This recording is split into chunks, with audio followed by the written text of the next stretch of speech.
Salom hammaga do'stlar. Bugun sizlar bilan Mailbetga registratsiya qilishni ko'rib o'tamiz. Qani boshlaylik. Birinchi o'rinda bizga Mailbet ilovasi kerak bo'ladi. Agar ilovasi bo'lmasa, bizning kanalimizda Telegram kanalimiz silkasi bor. Shunga o'tib, silka orqali kirsangiz ham bo'ladi. Birinchi o'rinda Mailbetga kiramiz.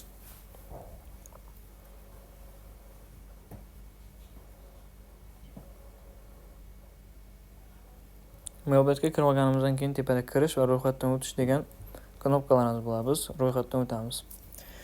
Bu yerda 4 bosqich orqali ro'yxatdan o'tsa bo'ladi. Bir bosqichda telefon orqali va email orqali. Biz hozir sizlar bilan eng tez bir bosqichda degandan o'tamiz.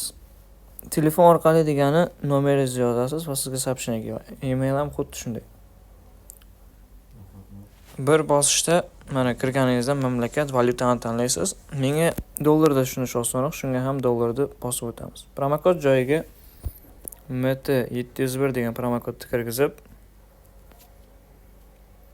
tasdiqlaymizda va ro'yxatdan o'tishni bosamiz.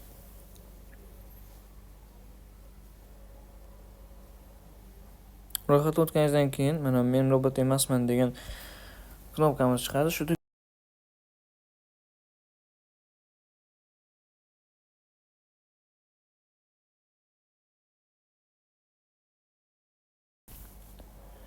bu bosqichdan o'tgandan keyin sizga login va parol beradi. Buni esdan chiqarmaslik uchun skrinshot qilib olamiz va keyingi degan tugmani bosib olamiz. Ko'rib turganingizdek, biz registratsiya qilib bo'ldik va pastda mashhur saralangan va tarix menyu degan knopkalarimiz paydo bo'ladi. Menyuga kirib olamiz, tepada bizning ID'miz chiqadi. Shu ID'ga kirib, mana bu yerda ma'lumotni to'ldiring degan tugma chiqadi. Shuni bosib olamizda, familiya, ism, hamma narsani to'ldirish kerak bo'ladi. Bo'lmasam siz akkauntingizga solgan pul hammasi shuni yechib olishi mumkin.